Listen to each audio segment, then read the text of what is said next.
안녕하세요. 인테리어를 사랑하는 남자 인사남TV의 조찬 대표입니다. 여러분 그동안 잘 지내셨나요? 자, 오늘은요 시스템 에어컨 설치하기 전에 최소한 요 세 가지 정도는 알고 진행했으면 좋겠습니다 라는 주제를 가지고 잠깐 말씀을 드려보려고 합니다.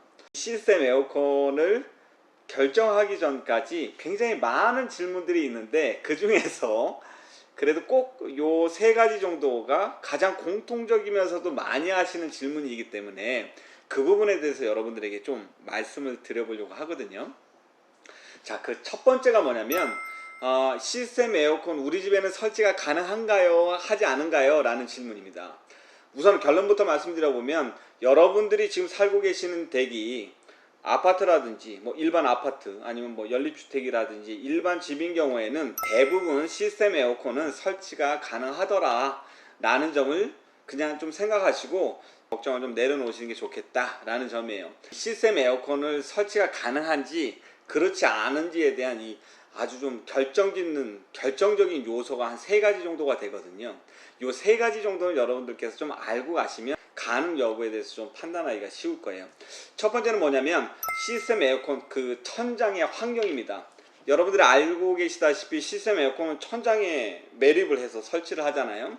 그래서 천장 상태가 어떠냐에 따라서 시스템 에어컨을 설치하기도 하고 설치를 못하는 경우도 있는데, 앞서 말씀드렸던 것처럼 시스템 에어컨의 대부분 일반적인 집은 뭐 천정에 단내림을 하든 공사를 좀 하면 되니까 설치가 가능하더라 라는 점을 참조하시면 되고요.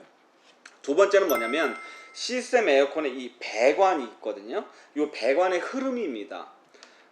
시스템 에어컨에는 크게 세 가지 정도의 배관이 필요한데요. 첫 번째는 에어컨 배관이라 그래서 그 동파이프처럼 생겨있는 친구가 있어요. 냉매가 이제 왔다 갔다 하는 그 배관이 하나 있고요. 두 번째는 드레인 배관이라 그래서 배수 배관입니다.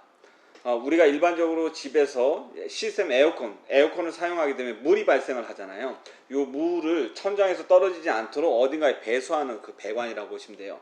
마지막으로 세 번째는 뭐냐면 배선이라고 보시면 돼요. 이게 전기 배선이에요. 그래서 이 3박자, 그 에어컨 배관, 드레인 배관, 전선 배선, 요 세 가지가 천장에서 잘 숨겨져서 어딘가에 흐름이 잘 원활해야지만 설치가 가능하더라 라는 점을 이제 참조 삼아 알고 계시면 돼요. 자, 그 다음에 이제 마지막으로 핵심 요소가 뭐냐면 바로 이 실외기를 설치하는 공간, 그 환경입니다. 여러분 잘 알고 계시다시피 에어컨의 성능을 좌우하는 건 사실 집안에 있는 뭐 천장에 매립되어 있는 이 에어컨의 기계보다는 실외기의 성능이 좌지우지하죠. 그리고 또 시스템 에어컨 같은 경우에는 실외기 한 대에 여러 에어컨을 물려서 태우기 때문에 보통 일반적인 에어컨에 비해서 실외기가 굉장히 사이즈가 크다라는 말이에요. 그리고 또 이제 집안의 실외기 대수에 따라, 그 에어컨 설치 대수에 따라서는 간혹 어떤 집에서는 실외기가 한 대만 필요한 게 아니라 두 대가 같이 설치되는 경우들도 있거든요. 그래서 이 집안에 설치되는 기계, 에어컨 기계와 또 그거에 물리는 실외기 이 환경에 따라서 시스템 에어컨이 설치가 가능한 경우도 있고 가능하지 않는 경우들도 있더라. 요 크리티컬한 팩터 세 가지 요소에 대해서는 상식적으로 좀 판단하고 계시는 게 좋겠다라는 점이에요. 그러면 우리가 처음에 말씀드렸던 대로 웬만한 집에는 다 시스템 에어컨 설치가 되니까 크게 걱정하지 마시면 됩니다 라고 이제 말씀을 드렸잖아요.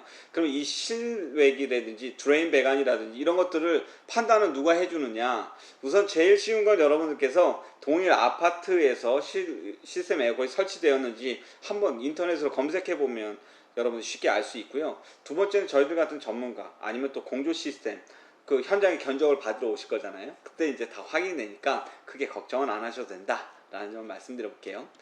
자, 두 번째는 뭐냐면요, 단내림입니다. 시스템 에어컨을 설치하게 되면 제일 많이 듣는 얘기 중에서 천장에 단내림이라는 이야기를 하게 되는데요, 이 단내림에 대해서 개요를 잘 모르고 계시면 뭔 소리 하는 건가 이렇게 답답하실 수도 있거든요. 그래서 기본적인 이제 개요에 대해서 설명을 드려 볼게요. 일반적으로 아파트가 있다라고 하면 여러분 천장을 보시면 천장에 우리가 시스템 에어컨을 설치를 하잖아요. 근데 이제 천장을 열어보게 되면 우선은 이렇게 있는 게 이제 천장에 일본말 해서 죄송합니다. 이제 덴조라고 해서 석고보드로 다 천장이 마감이 되어 있다고요. 그리고 그 위에 안쪽으로 좀 더 들어가면 이제 콘크리트 슬라브라 그래서 그 윗집의 바닥인 거죠. 거기가 이렇게 되어 있어요. 그래서 콘크리트 슬라브, 그러니까 윗집에 있는 이 콘크리트와 우리 집에 있는 이 천장의 den조 마감해 놓은 요 간격, 여기에 이제 우리 시스템 에어컨이 설치가 돼요. 이 콘크리트에 브라켓이라고 하는 걸 박아서 여기 이제 설치가 되는데, 요 간격, 그 천고의 높이가 아주 충분하다고 하면 시스템 에어컨을 설치하고 나서 단내림을 할 필요가 없는데, 요 간격이 굉장히 좁아서 시스템 에어컨 설치하니까 요만큼 배가 불러 나오더라는 거죠. 그럼 요거를 이렇게 단을 낮춘다, 단을 내린다 라고 해서 단내림입니다. 그러면 이 단내림에 대한 공정은 비단 시스템 에어컨 기계를 설치하는 데만 들어가는 건 아니고요. 옛날 아파트 같은 경우는 지나치게 이 공간이 좁기 때문에 아까 말씀드렸던 그 배관의 3종 세트 있죠. 그 친구들이 막 흘러갈 때도 단내림을 해야 되는 경우들이 있습니다. 그러나 이 단내림은 웬만한 집에서는 다 되는 거니까 크게 걱정은 안 하셔도 된다는 점인데, 다만 이 단내림을 저희들이 고객들하고 상담하면서 확인을 해봐야 된다라는 말씀을 드리거나 좀 이렇게 자주 컨선을 드리는 이유는 뭐냐면, 첫 번째는 단내림이라는 기존 공정이 들어갔기 때문에 재료비나 인건비, 그러니까 이제 목공팀이 투입되기 때문에 그렇다라는 점이고, 또 여러분들은 이제 정해진 기간 내에 공사가 끝났으면 하지만 이런 단내림 작업, 공수가 들어가고 또 공사 기간이 길어지기 때문에 공사 기간에 좀 영향을 줄 수 있다라는 점이에요. 그래서 시스템 에어컨 설치를 할 때는 아까 말씀드렸던 설치 여부도 있지만 천장에 단내림 시공을 해야 되는지 그렇지 않은지에 대해서도 상식적으로 알고 계시면 좋겠다, 이런 말씀을 드려볼게요. 자, 그 다음에 이제 마지막으로 제일 많이 하는 질문 중에 뭐냐면, 에어컨 팀이 그러면 언제 들어오면 되나요? 라는 질문이거든요. 아무래도 이제 시스템 에어컨을 설치를 할 때 저희들 같은 턴키 업체에 그냥 위임을 해서 진행하시는 경우들도 있지만, 대부분 본인들이 직접 알아보시고 원하시는 모델, 원하시는 공조팀을 섭외해서 저희들한테 알려주시는 경우들이 많거든요. 그래서 이제 에어컨 팀이 과연 공정 순서 중에서 언제 들어와야 되는지에 대해서 질문하시는 경우가 많아요.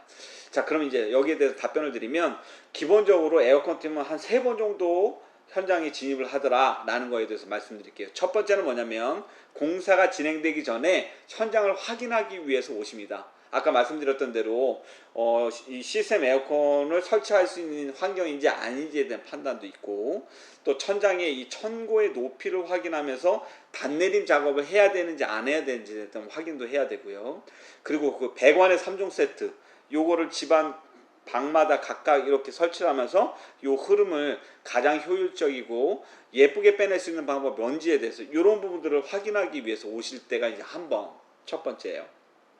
그러면 이제 두 번째는 언제냐?